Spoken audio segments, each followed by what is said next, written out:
How's it going? So I'm going to do a couple of these videos of should you buy a machine like this. Now, I made a video not that long ago and I had a lot of people kind of agree and disagree, but you know, we're divide people. But about Stihls. So this isn't going to be a Stihl in general. This is going to be about the BR800. This is a C version, and there's the X, just a straight BR800. But I'm going to go over some common issues. What I personally think of it, not minding if it's Stihl. I'll give you that one, so whatever. And kind of like some specs on it.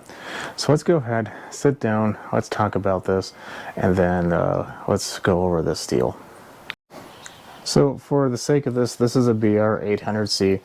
The more common one is definitely going to be the BR800X. They're essentially the same blower, except there's just a few minor changes. The engine's the same, all that stuff is the same. So this can go for the 8 and the X and everything. So what are some common issues? Let's go over the specs. The airflow, you know, they're, like I said, it's the same, but they're both a 79cc engine. Let me look up the airflow again, I forgot. It's going to push the velocity of 199 miles per hour with an airflow of 912 cubic feet per minute. So, you know, on paper it's pretty good. So the specs on it are just fine. No issues there. So, I mean, it's a fairly large fuel tank. If you want the exact size of the tank, I believe it's somewhere around 68 ounces, if I remember.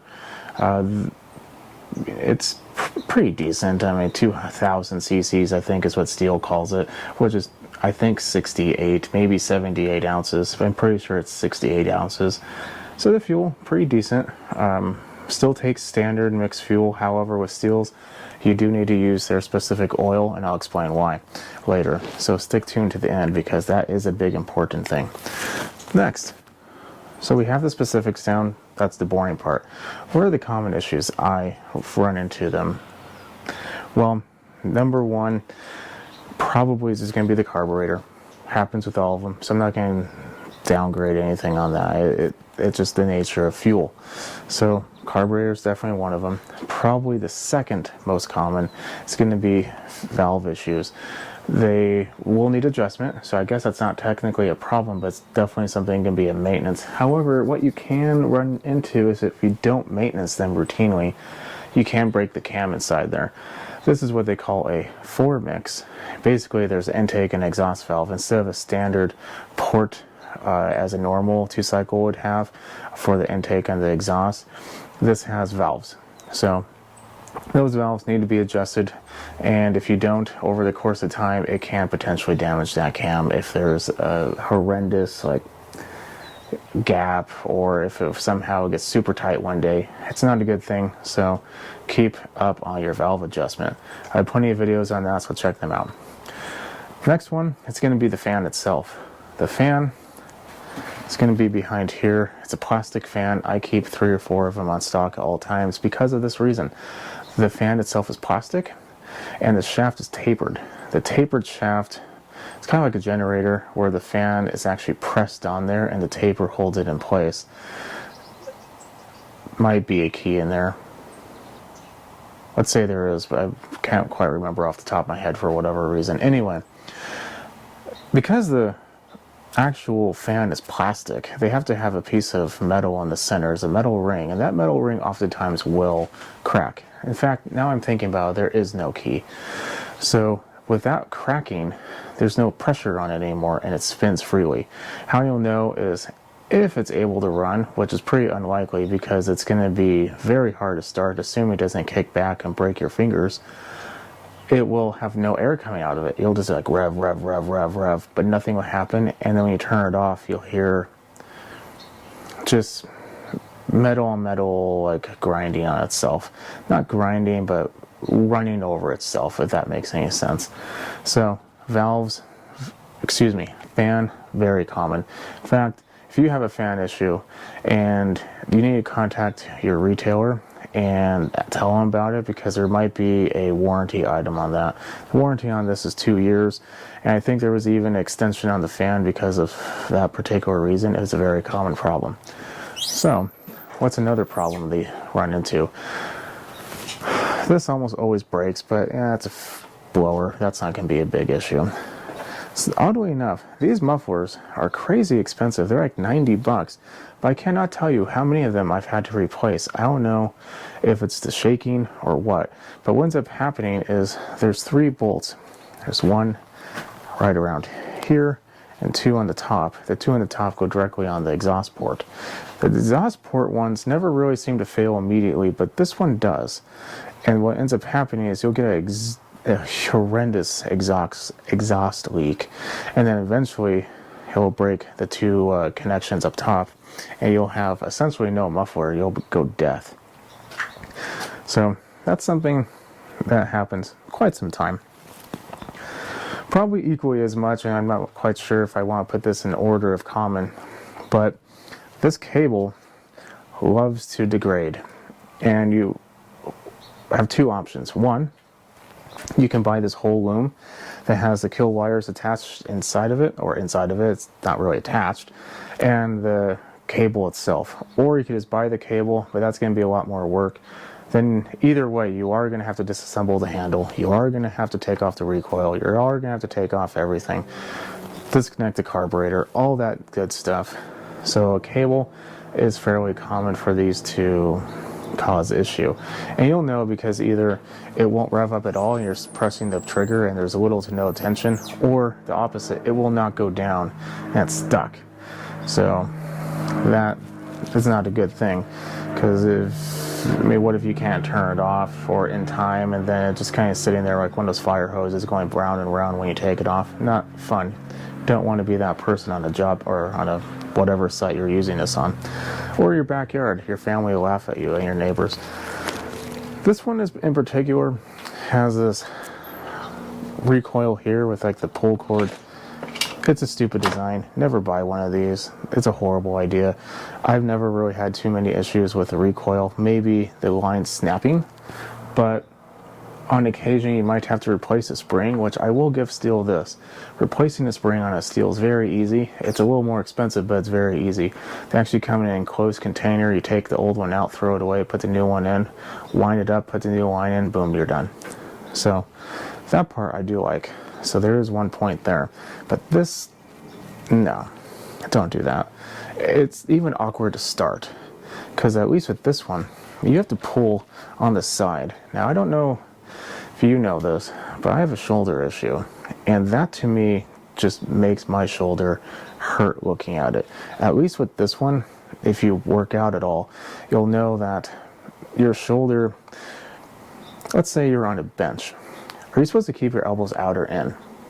You're supposed to keep your elbows in, because that's your natural range of your shoulder. This kind of goes against your natural range of your shoulder, and it's just very uncomfortable. So I would not do that. Granted, you don't really have to put a lot of force in there. It's still just as uncomfortable, in my opinion. Then this pretty much is for all blowers, but these straps are commonly replaced. They're not too expensive, but they're definitely not cheap in comparison to others. But they don't really seem to last much longer than the standard ones anyway, so it's not like they couldn't last longer, but they don't. Having said that, the number one killer of this machine, like I said, this isn't necessarily in order of common to least common, is this. Remember how I told you how you needed to use a special type of oil, otherwise you'll regret it? Well, this is the reason why. Inside these motors, there's a piston, obviously, and a connecting rod. Usually there's a needle bearing in between the two, and the needle bearing is lubricated with the oil and the fuel. This one has a bushing. I don't know why it has a bushing. It should never have a bushing, but it has a bushing. So when you don't use their special oil, which apparently is formulated for this exact reason, bug, it goes out, and then what will end up happening, you'll get a horrendous knock, and then eventually your motor's dead.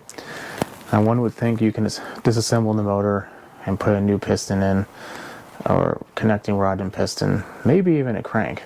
But no, you can't do that. You have to buy the whole assembly.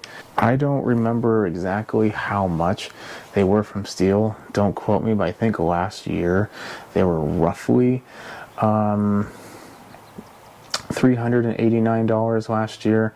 But like I said, I could be wrong. You can buy kits out there for cheaper. You can, but it's just not a good idea. Personally, I do find some on eBay. I think the most expensive one I found was $329, and they're usually on average like $299. They say they're original. I don't know, but they work. They're in a steel packaging. If you don't find one that has a steel packaging, stay away. It's probably used. And if it doesn't have the packaging and you do buy it anyway, make sure you have a good return policy, because it could yet again be used. Having said that, that's why you need to use the oil. It's very, very specific. You may be the lucky one, or you can use the cheap, Walmart, Sam's Club, whatever geographical area you have, that type of store, and get their generic oil. It will last forever. Or you could be the unlucky person that buys that oil, and then like one tank, it's like rattle, rattle, rattle, knock, knock, knock, explosion. Okay, maybe not explosion, but you get my point. So be on the safe side. If you get one of these, get the correct oil. It is a little bit more expensive, but it can save you the price of a blower pretty much. Because unless you do it yourself, a shop is going to charge you probably more than the blower is to be purchased brand new. So keep that in mind when buying fuel. So we know the specs. These are my common issues. Of course, there are others. What I can say are a couple things I've never had to work on, and that, like I said, is generally the recoil, except for this type. They usually die, as the reason why it's on the table. And if maintained, I generally never have to work on the motor, because you can't. It's proprietary. Like, not proprietary, they don't sell the parts. But the housing seems to be a good quality, more or less. This cover, I'm not too sure about, but whatever. So there are good and bad parts. I still would not recommend buying one if you are going to be using it commercially, but yet again, that's my preference. So this brings me to the last part. Would I recommend it? Yes and no. Let me give you a couple scenarios. Like I said, I have to work on this recoil, so we might as well go ahead and continue this while I do so. Scenario number one. You're a homeowner. You have a couple trees in the backyard, maybe your front yard, and you need to use it a couple months out of the year. Maybe you mow your grass, you need to blow the grass off your driveway. Winter time, maybe you clean your driveway with the blower. Not the best idea, but I've done it before. Probably fine, as long as you, like I said, buy the correct oil and you take care of it. Maintenance is key on this. Scenario number two. You want to start a little side business, or you already have a business for landscaping. Of course, I think this screw might be missing or stripped out. Nope, just can't get it. Anyway, and you are going to be the primary user of this. You know the maintenance schedule, you know how often you're going to be using it, and you know how to use it. Sure. Like I said, maintenance is key, so keep in log. I'd highly recommend doing maintenance before you notice a problem, because if you notice a problem, that's going to be expensive. But if you maintain it, you're probably not going to run into too many problems. And yet again, if you get the right oil and everything. So, possibility there. Scenario number three. You own a business. People are going to be using this for whatever reason. And they are not necessarily the ones to... They're just in a hurry. Let's just say that. I don't want to be negative in this video, but they're just in a hurry. And they really don't care. They shove this around. It will break often, and it will be expensive. I would not buy this for that reason. Scenario number four. You're potentially our scenario number one or two, but you don't want to buy it new because it's expensive. Makes sense. So you get it used. I wouldn't. Unless you hear it running and the person you got it from is residential and doesn't live in the middle of the forest, then it probably is okay. I would definitely be asking him questions like, what oil do you usually use? But don't make it seem like that you're trying to see what's going on. Make it seem like you don't know what oil to use, so they tell you what they've used. That's usually a good runaround on that one. And if they say, I just go to my local store, leave. Don't even bother. Now, if they say I go to my local Stihl dealer or online or farm store that carries Stihl products or whatever, all that's fine. No issue. So, that one could potentially be okay, but that's a 50-50. So what would I say about that? If you were scenario 1 and 2, it's probably not all that bad, but I would definitely be the one to know how to work on your machines. Watch my videos, because trust me, there'll be quite a few Stihls on it, and you'll be able to learn how to maintenance this properly. If you're scenario number 3, I would stay away from this like the plague, because your guys are going to cost you more money than you're even imagining, so don't do that. I mean, the owner of this machine has 5 of them. All 5 are broken because of that exact reason, and all 5 of them, 3 of them are going to be repaired, 2 are junk, and the 3 that are going to be repaired, even after scavenging the parts off the junk ones, still going to cost quite a bit of money to repair. So, stay away, like I said, if you are scenario number 3. So, I hope that could be objective as much. Personally, I would never buy it. There's much better solutions out there in my opinion, but you know, there's a BMW driver out there and a Lexus driver.